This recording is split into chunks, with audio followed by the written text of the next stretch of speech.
My name is Nick Brand. I'm the Director of Corporate Programs at the Chicago Council on Global Affairs, and thank you all for joining us this evening. I'd like to take this opportunity to welcome George Friedman to the Chicago Council. I believe it's his first time here, so thank you so much for being with us. I'd also like to thank our co-sponsor this evening, the Chicago Club, and I know we have a number of members with us this evening, so thank you as well for joining us. This evening's program is made possible by Council's membership support. So if you are not a member and you're interested in becoming a member, please see Council staff at the registration table and they'd be more than happy to assist you. We are on the record this evening, so while you're welcome to use social media, please do silence your phones. Our distinguished fellow Dick Longworth will be doing a write-up of this evening's event that'll be available first thing tomorrow morning on our website. We're also live streaming this evening, so the video will also be available almost immediately after the event, also on our website. After the program, George Friedman's recent book, Flashpoints, The Emerging Crisis in Europe, will be available for purchase and signing in the rear of the room. And we have a number of exciting programs coming up. On February 10th, the former Vice President of Costa Rica, Rebecca Grinspan, will be in conversation with the Council's Phil Levy on Latin America, economic growth after the commodity boom. On February 12th, Indian economist Omkar Goswami will deliver the Aon Lecture on Asian economies, this year discussing India, a new deal for New Delhi. On February 24th, Ambassador Chris Hill, former Assistant Secretary of State for East Asian and Pacific Affairs, will be discussing the North Korean conundrum. I'll return to moderate the Q&A portion of this evening, but right now, to introduce George Friedman, please join me in welcoming the Chairman of Satter Investment Management, Munir Satter.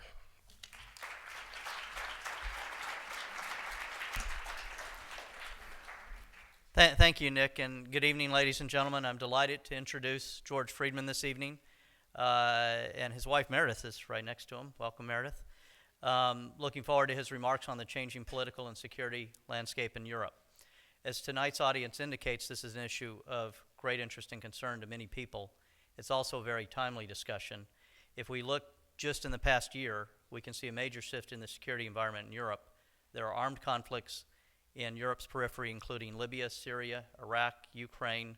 Russia's annexation of Crimea and the ongoing conflict in eastern Ukraine highlights Russia's renewed geopolitical assertiveness. In France, the Charlie Hebdo attacks are a reminder of the struggle European nations face in confronting radicalized Islam and the danger posed by returning foreign fighters. There's the additional risk that in response to Islamic terrorism, European societies will become less tolerant and more nationalistic. And then there's the Eurozone, which remains mired in massive, unsustainable spending and debt, which undercapitalized banks, anemic growth, high unemployment, a declining euro, and now faces further turbulence in Greece. So is Europe destined for conflict? And I look forward to, George, your response to that. It's now my pleasure to introduce George to you. George Friedman is founder and chairman of the private intelligence and geopolitical forecasting corporation Stratfor. If you don't subscribe, you should. He's a regular contributor to discussions on international intelligence issues for major news and radio networks, including CNN, Fox, and NPR. And he's the author of numerous books on warfare and intelligence. Here's what some of our leading media outlets say about George's analytical expertise. From Newsweek, expect the unexpected. He can see without the crystal ball. Barron's consistently has found Stratfor's insights informative and largely on the money, as has the company's large client base, which ranges from corporations to media outlets to government agencies. And then simply put by the Wall Street Journal, predictions have made George Friedman a hot property these days. In my opinion, George is one of the smartest and most sophisticated intelligence analysts anywhere in the world today. Ladies and gentlemen, please join me in welcoming Dr. George Friedman.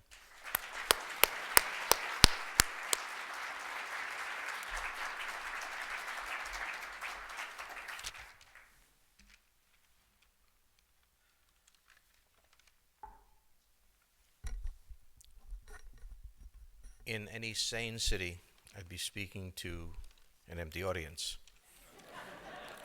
Thank God I'm in Chicago. Let me begin by trying to explain why I wrote this book. There were two reasons. The first was that in a book I wrote, published early in 2008, I had said that the European Union was an unsustainable entity. Uh, on the one hand, it gives me great pleasure to say, I told you so. But more importantly, if Europe becomes unstable, one of the central elements of the international system becomes unstable. Europe, after all, has a larger GDP than the United States, taken together. There are consequences. Europe is clearly becoming unstable, and therefore we must start contemplating the consequences. But there was also a more personal reason. I was born in Hungary, and my life and that of my parents, my family, was shaped by the geopolitics of Europe. My parents were born just before World War I. Their fathers, their brothers, elder brothers, fought in that war against Turkey and against the Russians. They, during the interwar period where it seemed like all this was over, they met, they fell in love, they married, they built a business, and they were swept up in the next geopolitical wave. But it couldn't happen. Germany once again. They were Jews, they survived the concentration camps, extraordinarily a family where everyone lived, which at that time and place was remarkable for anyone. And then, thinking it was all over, they started their business again. But of course, the Russians had occupied Hungary, the Soviets. The Americans were on the other side, to the west, a few hundred miles. And once again, geopolitics swept up my family. My father had been a social democrat in his youth. By this time, he had no politics. His view was that geopolitics is what destroyed you, and politics is what made it impossible to escape. But still, he was on a list. And being on a list in those days was a very bad thing to be. His brother was a communist and a member of the secret police. They had not spoken to each other in 30 years, having disputes over the precise meaning of terms in the 1844 manuscripts, plus who insulted who at the last bar mitzvah. It was a typical family. That led my father to decide that he had to leave or die. He'd spent his life making decisions like that. And so on an August night in 1949, I was 6 months old, I was drugged and put on a rubber raft, along with my 11-year-old sister, who extraordinarily was not drugged, was awake. But then she had lived through everything. My mother got on board, my father got on board, and we paddled across the Danube to Czechoslovakia. For complex reasons, that was the way to escape. Searchlights, I'm told, were playing on the water. Machine guns in guard towers were trained. And it was a moment of life and death. We survived. I came to America, and then the Cold War shaped my life, not as painfully but as intimately as it shaped my parents' life. For me, I'm not just an American, but now I'm a Texan, and you can't get more American than that. But I didn't speak English till I was 7, and I still speak of Hungary as home in the vernacular of my family. So this book is also about a fundamental question that's personal. Is it really over in Europe? Is the slaughter that started in 1914 and ended in 1945, or began 2,000 years ago with the Romans and never ended, is it over? And that question is crucial because that's what the EU promised. It promised peace and prosperity, that it would be over. I once asked my father why he never went back to Europe. After all, it had changed. He says, the Europeans never changed, they just pretend it never happened. So the question of this book, both intellectually and personally, is, has it changed? Will the EU survive? Will the promise of peace and prosperity endure? And if it doesn't, what comes next? This is, for me, the existential question of my life, but it is for all of us a question that will reshape our lives, regardless of what the answer is. Europe matters. Europe has always had this belief in its own exceptionalism. We talk about American exceptionalism, but the Europeans truly were exceptional. There was a paradox built into Europe. Europe invented humanity. And what I mean by that is this. Before the European age of exploration, the Congolese had no idea the Mongolians were there. Mongolians had no idea the Aztecs were there. And the Aztecs had no idea the English were there. We lived in little planets, separated and discrete. The Europeans brutally kicked down the walls so that there was no longer, by the end of the European adventure, any culture that didn't know that it was not alone. And with doing this, Europe conquered the world in a way it had never been conquered before and invented humanity. It also conquered nature. It transformed nature. So on a cold winter night in Paris in 1913, you could banish the dark and banish the cold and extraordinarily hear Mozart. And for all the crimes of Europe, Mozart makes up for many of them. Any continent that creates that. It created a single humanity. But the paradox is, while it conquered the world, it never conquered itself. Europe was unable to unite. The Spaniards attempted it. The French attempted it. The Germans attempted it. The British sort of attempted it. But no one could bring together all of Europe into one entity.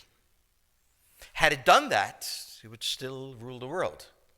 But it couldn't, because Europe is a place divided by geography.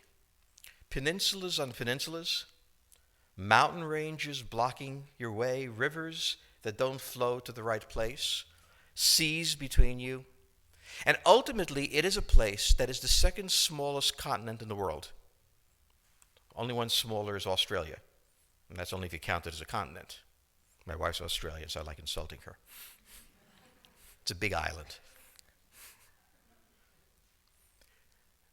There are 52 sovereign states in Europe, and you can drive in 3 hours and hear 4 or 5 languages spoken, and encounter 4 or 5 countries that bitterly despise each other, as much as my father and my uncle did, over things that happened centuries ago. The depth of the malice of Europe can never be measured. My mother, who was a very fine lady, could not say Romanian without spitting on the floor. This was absolutely required. When I visit Romania now, they say Hungarian as if it's a curse. And these are 2 members of the European Union, enlightened. One should never underestimate the degree of division in Europe. Norman Angell, who was a very, very brilliant man, who eventually won the Nobel Prize, wrote a book in 1910 called The Great Illusion. And The Great Illusion demonstrated beyond any doubt that a war in Europe was impossible, because the level of financial exposure that a war would bring tumbling down, the level of interdependence and trade, made war impossible. He was English, of course, and English believed that no one would do anything that didn't bring a profit. But in 1914, something extraordinary happened. Extraordinary, not because it was so novel, it was novel, but because it was so unexpected. And what was remarkable was that it was unexpected. In 1914, Europe plunged into war. So deeply that in September of 1914, at a single Battle of the Somme, 600,000 died in 1 week. And the Europeans didn't blink. The war went on. The war didn't go on for 4 years. It went on for 31 years. Between 1914 and 1945, 100 million Europeans died from political causes. Wars, holocausts, planned starvations, purges, the Spanish Civil War, endless conflict.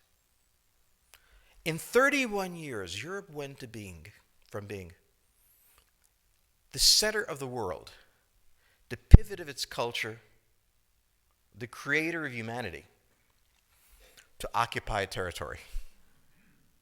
In 1945, not only was Europe ruined, not just by World War II, but by this endless range of horror, but it had lost its sovereignty. The eastern part of Europe was occupied by the Soviet Union, the western part by the Americans. Each treated their dominion differently. But make no mistake, it was dominion in the simplest sense. The decisions of war and peace, which are the fundamental questions of sovereignty, used to be made in Paris, London, Berlin, Rome. Now they were made in Washington and Moscow. Heedless. What would be done?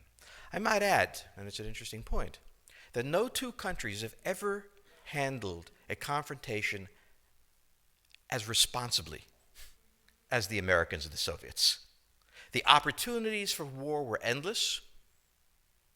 The war never happened. And I like to say to Europeans who call Americans cowboys, imagine if the learned gentlemen of 1914 or 1939 had nuclear weapons. Would they have behaved with the meticulous caution that the Americans and the Russians behaved? Well, that's a question we don't have to answer, thank God, but it is doubtful for me. The 31 years I've researched history. There was never an empire of this size that ever destroyed itself in this way in 31 years. So Europe is, in fact, exceptional in the way it did it. The idea emerged of a United States of Europe, a union of Europe. It should be remembered that the idea emerged from the Americans. When the Marshall Plan was passed, it contained a clause asking that the Europeans form some sort of integrated entity to support each other. The Europeans resisted. The French did not want to work with the Germans. The British did not want to work with the French. And nobody wanted to work with the Italians. It was very important, and this is part of the European amnesia, to remember that they resisted the idea of union until the United States essentially blackmailed them into it. And it didn't work very well, and how hard the Americans worked just to get the coal and steel community going is quite a story. It is not a story told by the Europeans. But still, the Europeans seized the idea, made it their own. There are worse things to do, and embraced the idea of a European Union, which in 1992, in the same year that the Soviet Union collapsed, 500 years after the conquest of the world began, the Europeans signed the Maastricht Treaty. And the Maastricht Treaty, as I said, promised two things: peace and prosperity. The American Declaration of Independence promised life, liberty, and the pursuit of happiness. And there's a profound difference between the two documents. One spoke of a moral opportunity to become something. One promised something concrete. One allowed you to pursue happiness, didn't promise you happiness. The Europeans promised both. The issue, of course, always was, what happens if you can't be prosperous? what if prosperity, as it always does, takes a walk on you? What happens to peace? From 1992 to 2008, the question didn't arise. We were in one of the most prosperous periods of history. All ships were rising, and the Europeans did not have to face the question, what am I if I'm poor? What does Europe mean to me then? All of this changed in 7 weeks in 2008. On August 8th, 2008, Russia invaded Georgia. This is extremely important. First, there had already been a terrible war in Europe in the 90s. In Yugoslavia, 100,000 dead. But the Europeans explained Yugoslavians really aren't Europeans. But here was Russia, clearly chastened by its experience in the Cold War, the Second World War, the First World War, and one would think now committed to a liberal strategy, invading Georgia. Suddenly it has returned to history. Suddenly the idea that we'd all passed out of this phase, it came back at us. Why did the Russians invade Georgia? They didn't really care about Georgia. It wasn't that Putin hated Saakashvili. Everybody hated Saakashvili. But that wasn't it. The United States had staged a series of colored revolutions throughout the Russian periphery, one of which was in the Ukraine, the Orange Revolution. And the Russians saw in this Orange Revolution the intent of the Americans to destroy the Russian Federation. Why else would the United States be underwriting groups to demonstrate, they said. The United States at this time was bogged down in Iraq and Afghanistan, Mali, and any other place you could think of. The purpose of the invasion of Georgia, an ally of the United States, was simply this, to say, this is what an American guarantee is worth. To look at the Ukrainians and say, you want to be an American ally? So did the Georgians. Enjoy. This is very important when we get to discussing Ukraine, because this is the origin of this ongoing struggle in the Ukraine. That won't end very soon. It also returned Europe, or at least part of it, to the recognition that the Russian question had not been settled. It had simply been posed in a new and different way. 7 weeks after this, Lehman Brothers collapsed. And with the collapse of Lehman Brothers, a period, a way in which the world worked, changed. It ended. For the United States, this is really the fourth such crisis since World War II. There was the municipal bond crisis of the 1970s. There was the third world debt crisis. There was the savings and loan crisis. That was my favorite, if you have to pick one. And now this one. And it all ended the same way in the United States. There was a pattern. First, there would be total irresponsibility, even from a personal point of view, in the financial community. This would be followed by a government bailout, one form or another, the Revolution Trust Corporation, the Brady Bond, whatever you want to call it. It was the way it was done. And this in turn would be followed by the financial community accepting the bailout and condemning the government for being irresponsible. It's a lovely game. I've always enjoyed it, and it's quintessentially American. Only the Americans would solve the problem by Bernanke, Paulson, and 7 or 8 bankers stuffed in a room on a Sunday afternoon, begging, fighting, screaming, breaking God knows how many laws to come up with a solution. It wasn't a good solution, but it was a solution. And then we started to see the problem of the Europeans. There was no room in which they could all gather. It's not just that there were 8 bankers.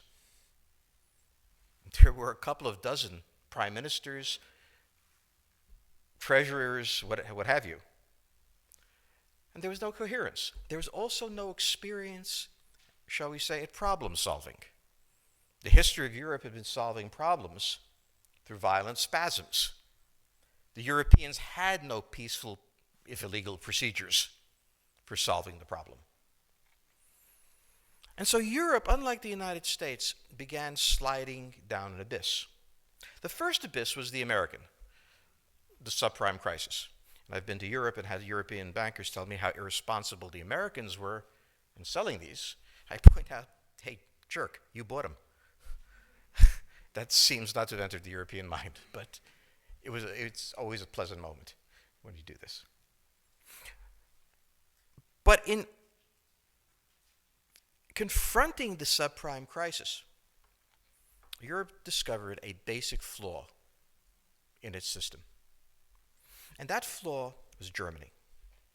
And the flaw in Germany was that it was not only the fourth largest economy in the world, but it exported the equivalent of 50% of its GDP, half of which went to the European Free Trade Zone. Without that, the German economy, which had outgrown its domestic economy, would itself slide into recession or perhaps depression. That was inevitable. They were doing what they had to do. And they created this European Union as an opportunity for them. Now, building a free trade zone around a massive exporter is like trying to build a solar system around a black hole. The United States is a net importer. But imagine if the United States exported 50% of its GDP to the world, and half of that to Mexico and Canada, what the condition would be. Well, this is what Germany had to do. There are two narratives of what happened. One is the German narrative, the other is the Greek narrative. The German narrative is that the German exports were the result of massive efficiencies and satisfied the needs of Europe, and that the crisis was caused by the irresponsibility of the Southern Europeans in borrowing vast amounts of money and not being able to pay them back, being undisciplined, and so on. The Greek answer is the crisis was caused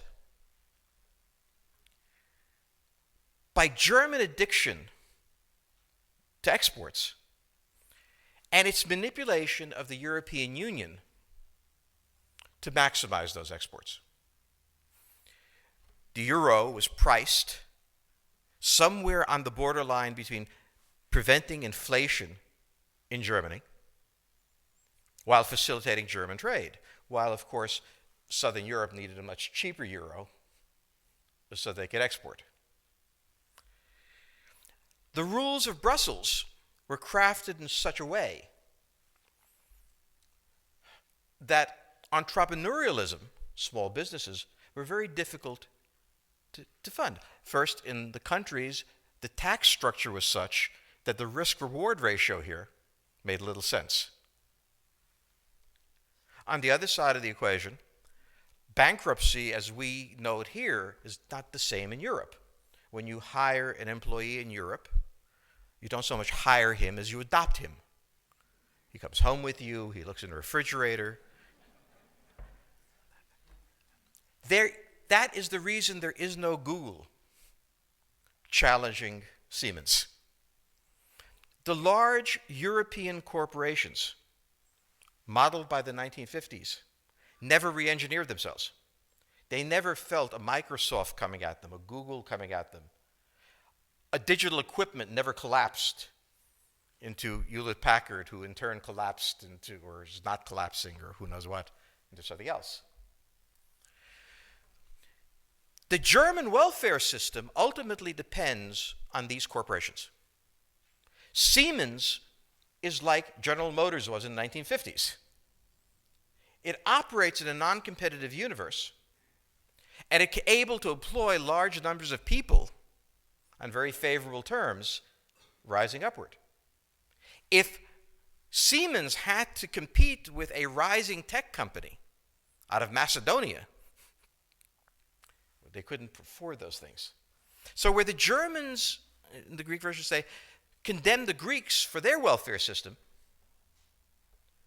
The Greeks say, at least we paid for our welfare system to the extent we could. You are subsidizing your welfare system by running corporations exporting massive amounts here. Who's right? It doesn't matter. They can't live with each other. The question became, who should pay for the inevitable sovereign debt crisis? Why was it inevitable? Because any serious economic activity that took place in most of these countries was in the black market. Why? Because legally, the constraints on entrepreneurial behavior were so enormous that you couldn't take the risk. We have a friend in Romania who created bolts. First thing the Germans did when they discovered there was a bolt market was they came in after the bolt market. The Germans don't just stay up here, they'll go anywhere for exports. I asked him, how many men do you employ? He said, what do you mean employ? He said, how many trucks do you own? Oh, it's a very complex question. What he was doing was being entrepreneurial in the only way the EU allowed you to be entrepreneurial, on the black.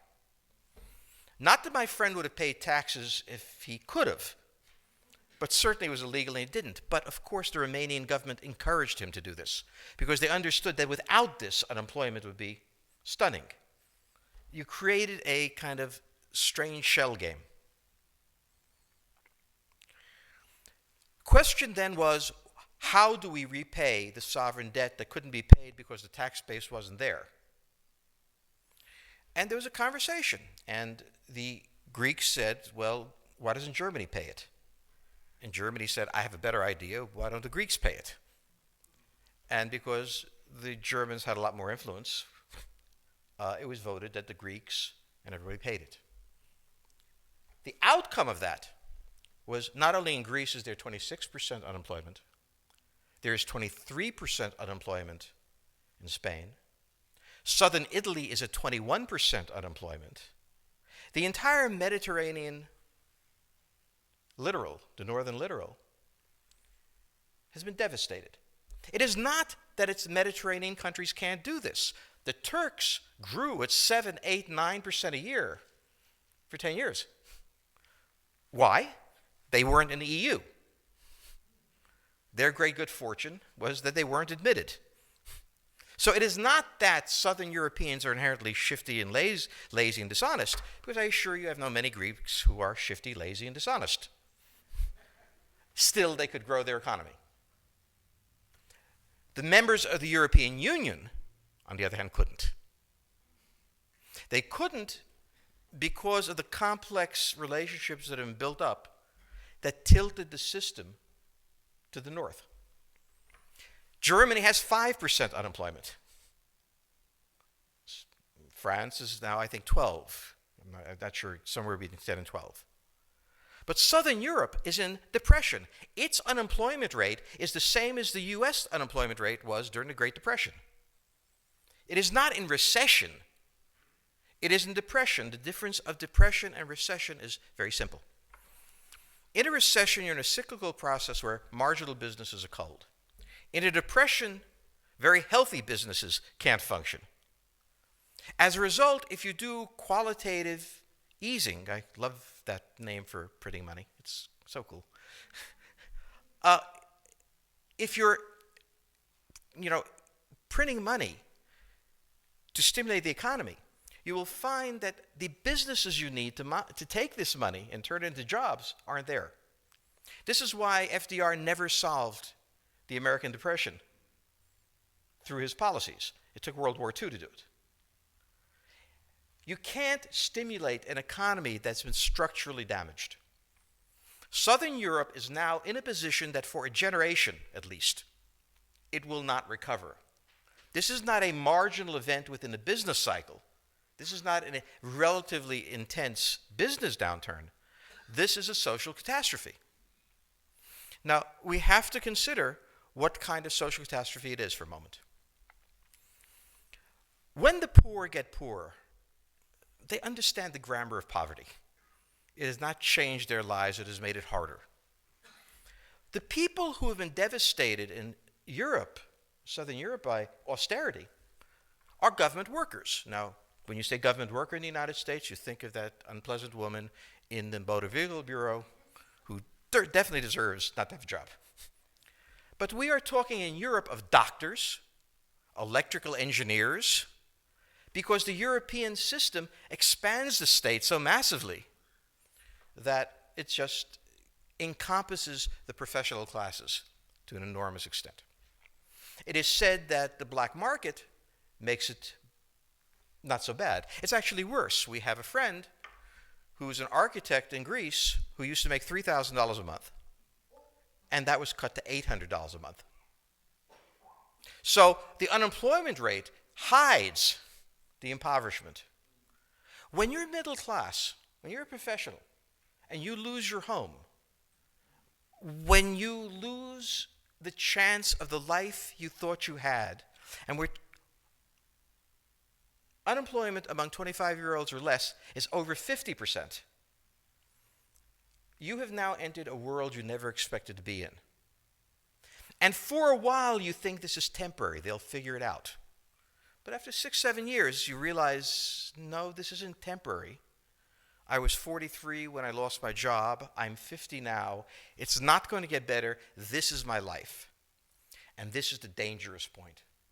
Because in Europe in the 1920s, when the professional classes in Germany reached this point, they responded by looking for an explanation and for someone to lead them out of there. And a little man with a mustache appeared. And he was persuasive. One of the things I think Americans don't understand, and that the European financial elite hasn't a clue about, is the social catastrophe taking place in Europe. They are so obsessed with the health of the banks that they assume that if the banks are functional and bonds are being repaid, they're safe. But they're not. Because the biggest danger that any financial magnate has is a 75-cent bullet. And by that I mean, in the history of Europe, such problems are traditionally solved in a certain way, either by coercing the financial classes, liquidating the financial classes as was done in Russia, coercing them, making deals with them, but certainly changing the way they operate. In reading the Financial Times, which I do instead of the comics, it has been only a year since they've recognized that something bad is happening. They have not yet connected the dots to what it is. What it is a massive, intelligent, educated, and embittered class who sees no hope in the current system and who just elected a left-wing government. But what is also happening in Europe is the reemergence of nationalism. The way in which the central bank organized quantitative easing was to take national banks, give them money, so that no other country, particularly Germany, would be liable for anyone's defaults. But also did something very important. It made QE palatable to the Hungarians or to the Hungarians were involved, to the Italians, and so on. It was something that at least was under the control of their national compatriots. What we have seen is a rise throughout Europe of mostly right-wing parties, which differ from the left-wing parties primarily that they're anti-Islamic. The left-wing parties are not. But they still want the same thing. They are going to refuse to pay. Like American Airlines, there's a moment in which it makes more sense to go bankrupt and stiff your creditors, or do it in a structured way, than to pay. Southern Europe has passed that point by far. And what has happened is that the mainstream parties that crafted the agreements have collapsed. Papandreou, who is prime minister in Greece, his party got 5%. You see a massive delegitimization of the mainstream parties. And instead, parties like Podemos in Spain, the National Front in National Front of France, UKIP in Britain. All of these are rising anti-Europeanist parties who make the case that we were much better off before the European Union was created. But also emerging is the old hatred.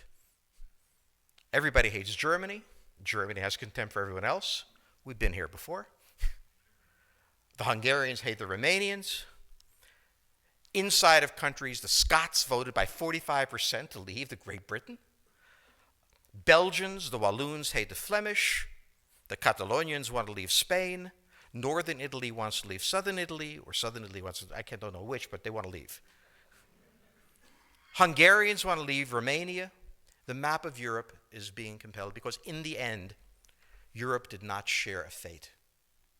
To be a nation, you must share a fate. So when the financial crisis in 2008 came, much as Texas would have liked to say, screw New York, we are Americans, and that simply is the fate we have. In Europe, the myriad languages and histories and cultures and animosities are still there. They could never get rid of it, which is why they built the EU on top of these. And so did we. When we built these United States, as it was referred to, it was a collection of sovereign states. And at a certain point, for good reasons, bad and indifferent, the South wanted to leave the Union. So there was a conference held for 3 days at Gettysburg. And in this conference, it was decided that the Northern view in general would prevail. If not now, then in a couple of years. Who will die for European Union? Who would give his life for an entity that existed to promise him prosperity and peace? It is a contradiction in terms. We hold these truths to be self-evident, that all men are created equal. There is a moral principle in the American Union, good, bad, indifferent, however you want to take it. The European Union was purely prudential. It's good business. Join the European Union, make money, don't get drafted. Well, the noise from the east is deafening. And the countries on that eastern frontier, Poland, Hungary, Romania, have realized something very important. The rest of Europe doesn't care. The United States does. I mean, we're not going to miss a war just because it's far away. The United States cares. But what has hit the Romanians and the Hungarians, and I travel there a lot, the Europeans basically say, yeah, we might do a sanction on this guy, but we're not going to do anything else, and we don't have an army anyway. You cannot maintain a country in which the eastern seaboard can't count on the Midwest to give them a hand. There is no country, there is no such thing as Europe. There's a marvelous wealth in Europe, individual countries that are spectacular opportunities, I'm sure. But the blanket statement, this is Europe, is merely a geographic statement about a continent. It is not a moral statement. It is not a statement of art. It is not a statement of truth. And we are now emerging from the dream of 1992 and 2008 into the reality that Europe has the smallest continent, second smallest, 52 sovereign states, all with bad memories. What happens in this Europe? Well, one is immediately tempted to say nothing, because most people always think nothing will happen. But watch the artillery fire in the east. And those are the drum beats of the future. Let me stop here and take questions.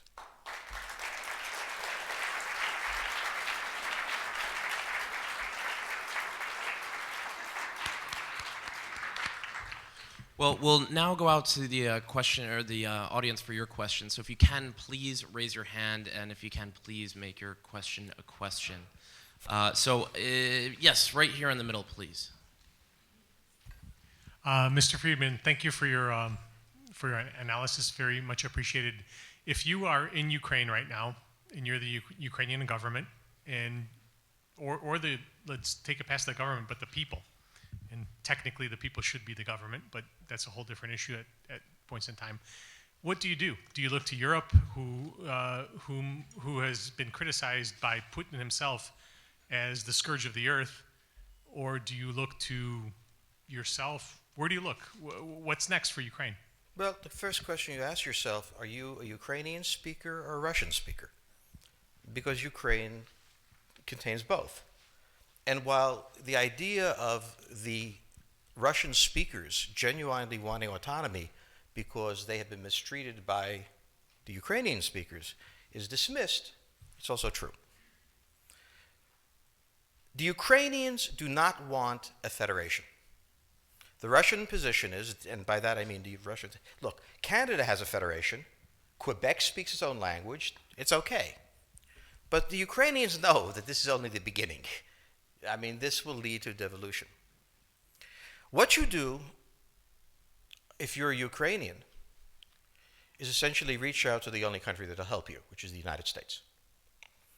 Last week, 10 days ago, General Hodges, Commander U.S. Army Europe, visited Ukraine. He announced that U.S. trainers would now officially be coming, not just unofficially coming. He actually pinned medals on Ukrainian fighters, which by protocol of the military is not the way. Foreigners don't get to pin on, medals, but he did, showing that this was his army.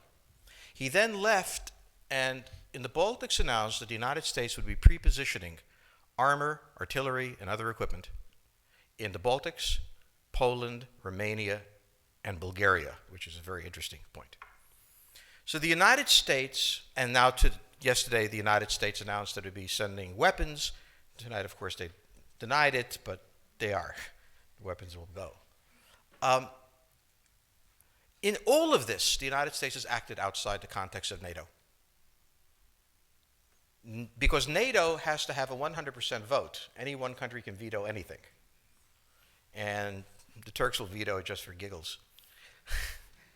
The point is that the United States is prepared to create a cordon sanitaire around Russia. Russia knows it.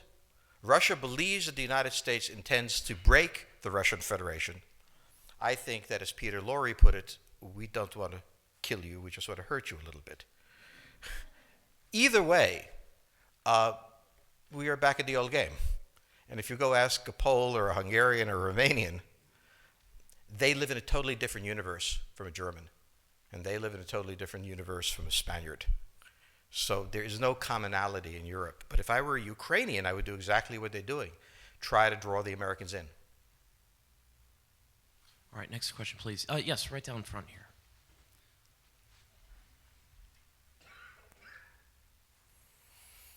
Thank you, Dr. Friedman. In the next 100 years, you sort of correctly predicted, Russian belligerence, and it was sort of, demographics kind of drives destiny. You seemed, as I'm recalling, you seemed less impressed with Western Europe, but you thought Poland, Turkey, and Japan might be countries to watch. It's been roughly a decade since you published that book. Are you rethinking any of the predictions or assumptions you made in it? Only that the time frame I expected was going to be longer is turning shorter. I said in the book that the Ukrainian crisis would blow about 2015. I also said that I expected Russia to begin disintegrating around 2020. I may have given them too much time.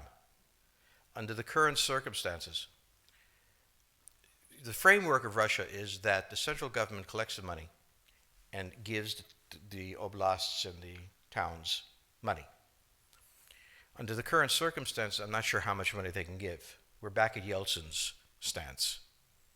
Now, the thing to remember is in the long run, next 3 or 4 years, the Russians may be toast, but they become more dangerous the poorer they are, and they fight better.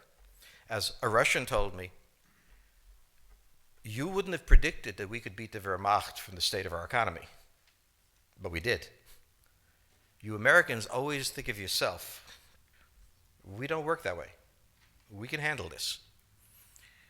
I don't think they can handle the full pain that's come on them, because I think that oil prices are perpetually going to is a new normal, but that's another story. However, in looking at the Russians, I don't think they can survive. So Poland, we've already seen take a much greater role in affairs of Europe, be much more decisive.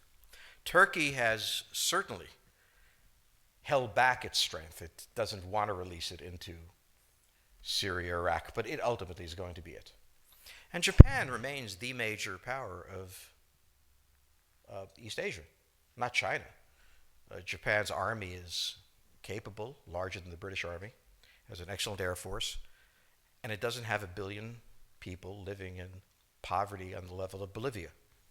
So I don't see any need to change that. I'm a bit worried about the timing. That is to say, it may happen faster. The one thing that I'm proudest of is that I did say that the United States would remain the dominant power and recover the fastest from the 2008. It wasn't 2008 yet, but the meltdown was clearly coming. All right, next question, please. Yes, right down in the middle here, please.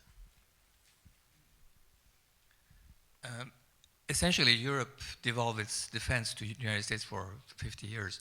So what are the implications for the future of European pacifism?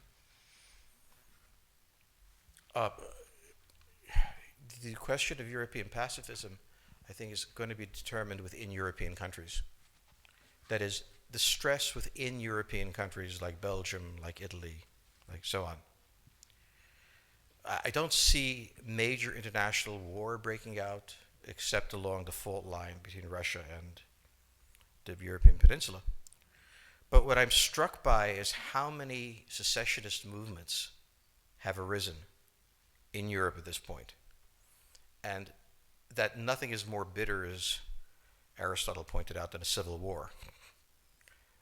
And that's what I'm afraid of, which is that when I see the Catalonians damning the Castilians, I remember what it looked like.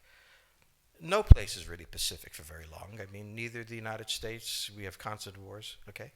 Europe will, I suspect, not return to the 31 years, but it will return to humanity.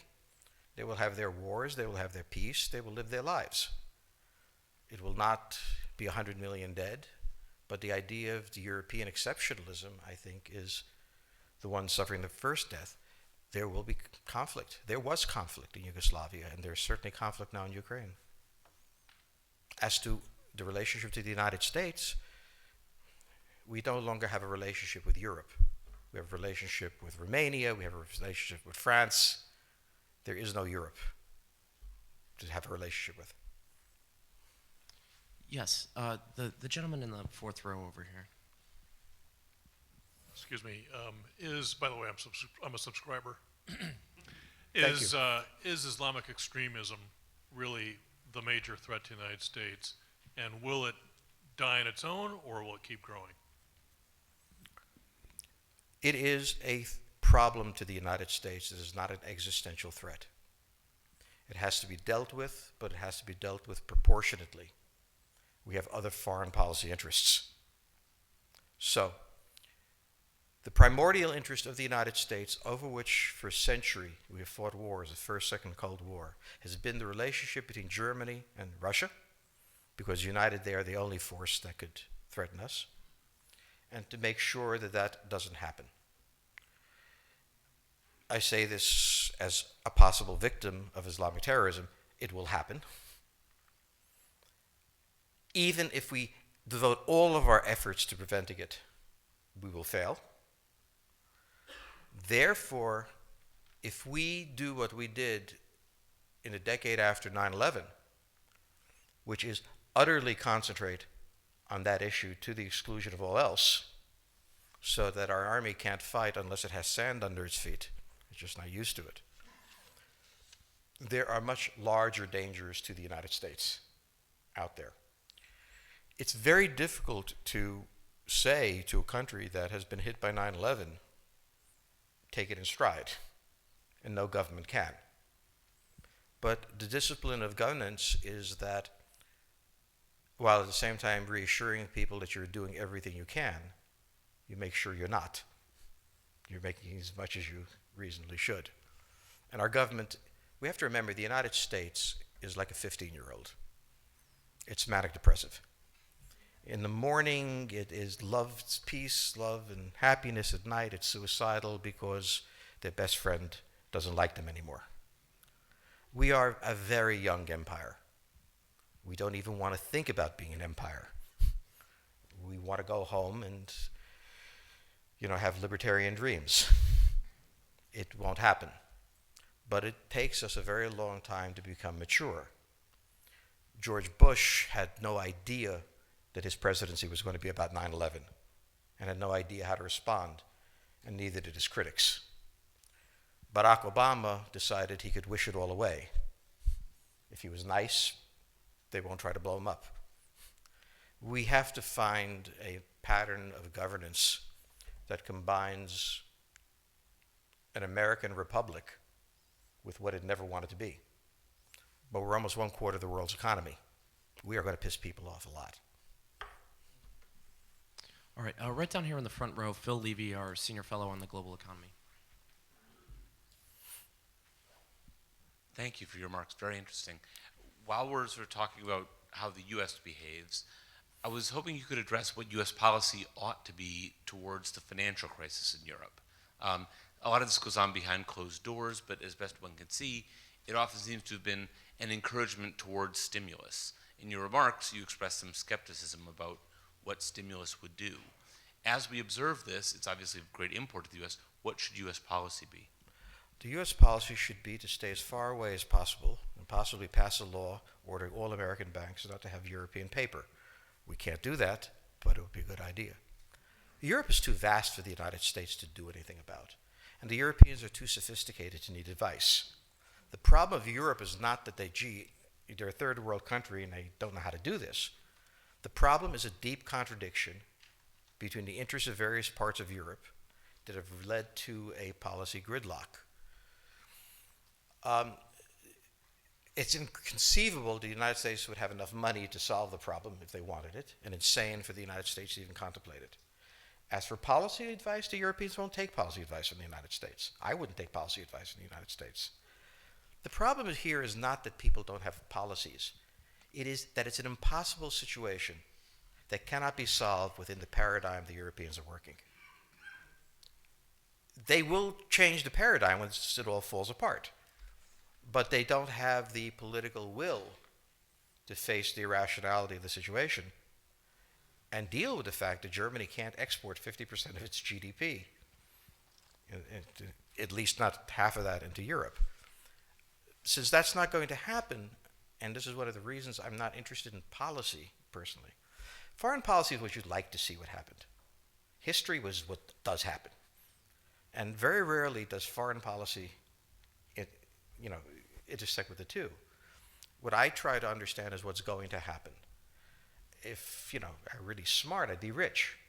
I certainly wouldn't give the advice to the Europeans how to be rich. Next question, please. Yes, all the way in the back there.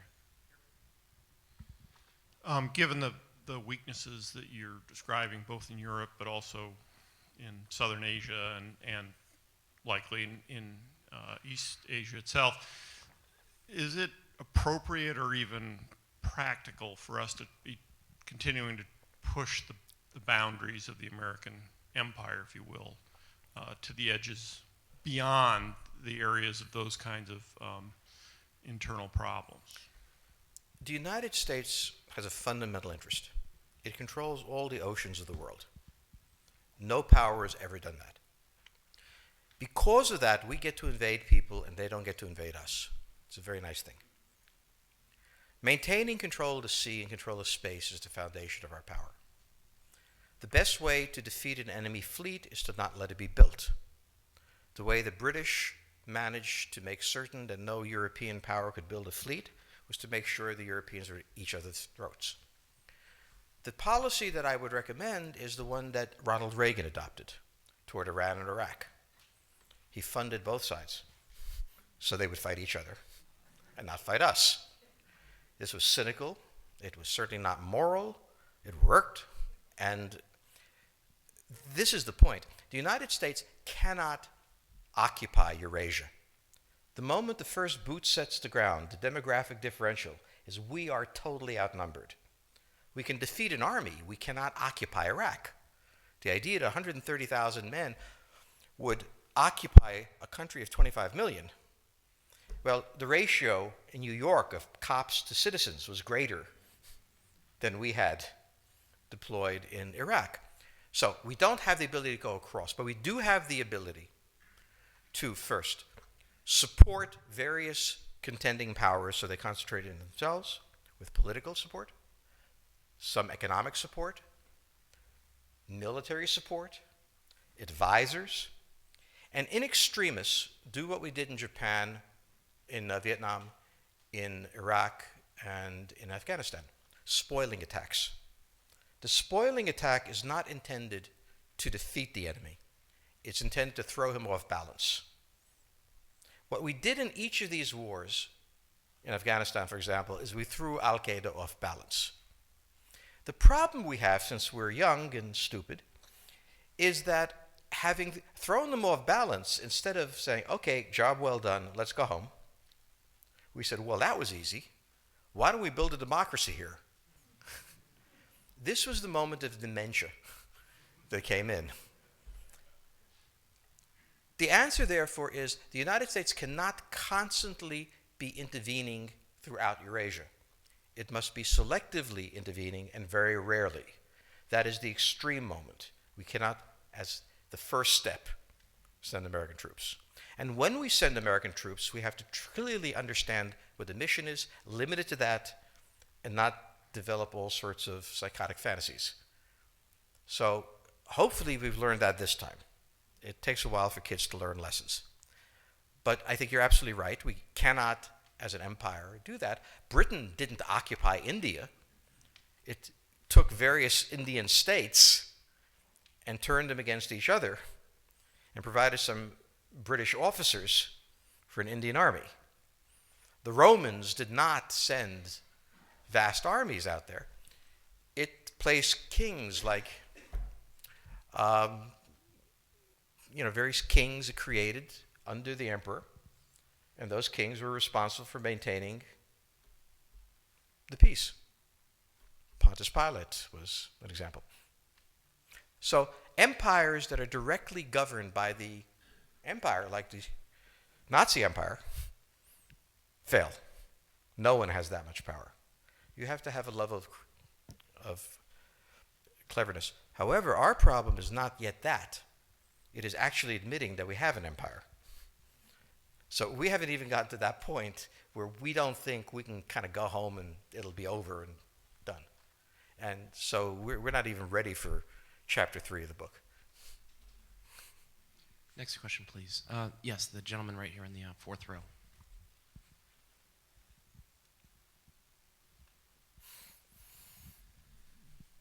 So I infer from your comments that the euro as the currency will not survive. What will that look like and how fast will it occur? The model was set by the Hungarians. The Hungarians aren't in the euro, but they had mortgages denominated in yen, Swiss francs, and everything else. When the forint went south, the Hungarian government stood for its homeowners and said, we will repay you in forints, and you will get 60 cents on a dollar. It's more complicated, but basically that. Or you'll get nothing. Give me a call in the morning, let me know what you want. The European banks shut up and took what they could get. This is what the Greeks will do. They'll make an offer they can't refuse. Remember that Germany is terrified of anybody leaving the free trade zone. That is a terror of Germany. There's no better bluffer than Frau Merkel. She scares the hell out of me and everybody else. But the truth is that she's got the weak hand. Because she's the one dependent on exports. And the others are not sure they want to stay in that game. If she pushes a country out of the euro, what's to keep them from pushing her out of the trade zone? And she knows that, which is why she always goes right to the edge and then comes back. And the Greeks know that, which is why they're going to push her against the wall. Her weakness is becoming apparent in all of the Europeans. So how does it happen? The Greeks one night print drachma, whose net worth will be God knows what, and they will make an offer. And the offer will be, you take this will be a structured debt relief, or we just won't pay you at all. Remember that the debtor owes a lot of money. What was the old saying? If I owe $100, you got me. If I owe you $1 billion, I got you. What are these banks going to do? And the problem in Europe is that if you push them out of the Eurozone, you get even less than stay in. I suspect the Euro will survive, but I also suspect that somewhere in Europe there's a building that houses the offices of the League of Nations, which was never quite abolished, and I'm sure it still functions. In Europe, institutions maintain themselves after no longer functional. Germany will not have a mark, it'll have a euro. How many other countries will be there? I don't know. But the way out was pioneered by the Hungarians. And the next step is the drachma coming back. And the real question is, what will the banks do? Well, what can they do? They can't talk about moral risk because they already blew that in Argentina. I mean, they already know, all of Europe knows that going bankrupt, whether you're Argentina or American Airlines, doesn't mean the end of the world.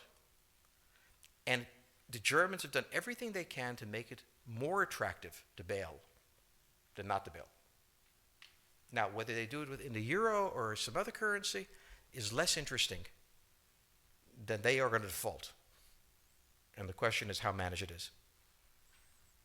We have time for maybe one more question. We've taken a lot of questions from men this evening. Are there any women in the question that would like a... Yes, the Consul General from Croatia. Croatia. Horvatok. Stephen, she's the Consul General Yes, from Croatia. I think as a student of history, you'd remember we lived in personal union for 700 years or so. And people speak of Yugoslavia, they never speak of Croatia and Hungary spending 7 centuries together. Sorry, this was a digression. Is it in the U.S. interest to dispense with Russia as a European power? Could I didn't hear you, I think. Is it in the U.S. interest to dispense with Russia as a European power? With Russia as a European power? Yes, I'm just curious, how do you foresee the architecture once it implodes? What will happen? It's a frightening scenario. Can you tell us a bit more? Well, remember the structure of Europe. From St. Petersburg to Rostov, you draw a line. To the west of it is the European peninsula. To the east is Russia. No one has ever permanently occupied Russia. But Russia has always moved westward. Now it's its furthest point east. The line, incidentally, is roughly the border of the Baltics, Belarus, and Ukraine. The question on the table for the Russians is, will they retain a buffer zone that's at least neutral? Or will the West penetrate so far in the Ukraine that they're 70 miles away from Stalingrad and 300 miles away from Moscow? For Russia, the status of Ukraine is an existential threat. And the Russians cannot let go. For the United States, in the event that Russia holds onto the Ukraine, where will it stop? Therefore, it's not an accident that General Hodges, who's been appointed to be blamed for all of this, is talking about prepositioning troops in Romania, Bulgaria, Poland, and the Baltics. This is the intermarium, from the Black Sea to the Baltic, that Pilsudski dreamt of. This is the solution for the United States. The issue to which we don't have the answer is, what will Germany do? So the real wild card in Europe is that as the United States builds this cordon sanitaire, not in Ukraine but to the west, And the Russians try to figure out how to leverage the Ukrainians out. We don't know the German position. Germany is in a very peculiar position. Its former Chancellor, Gerhard Schroeder, is on the board of Gazprom. They have a very complex relationship to the Russians. The Germans themselves don't know what to do. They must export. The Russians can't take up the export. On the other hand, if they lose the free trade zone, they need to build something different. For the United States, the primordial fear is Russian capital, Russian technology,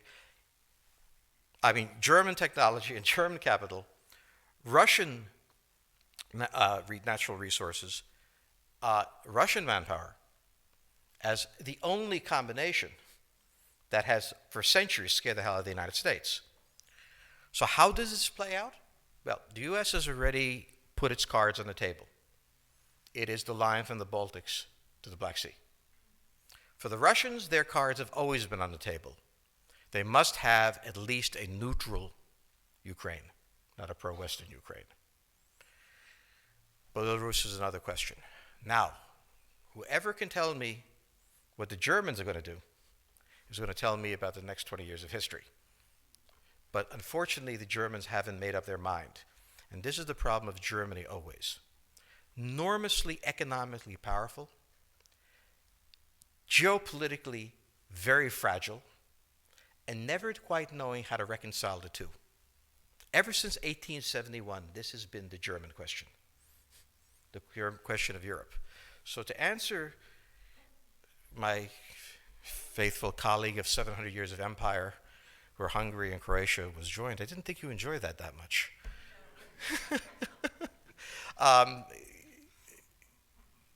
Think about the German question, because now it's coming up again. That's the next question that we have to address. And we don't know how to address it. We don't know what they're going to do. And unfortunately, that's all we have time for this evening.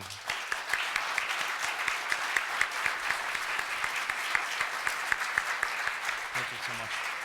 Thank you so much, George Friedman. He'll be signing copies of his book in the rear of the room.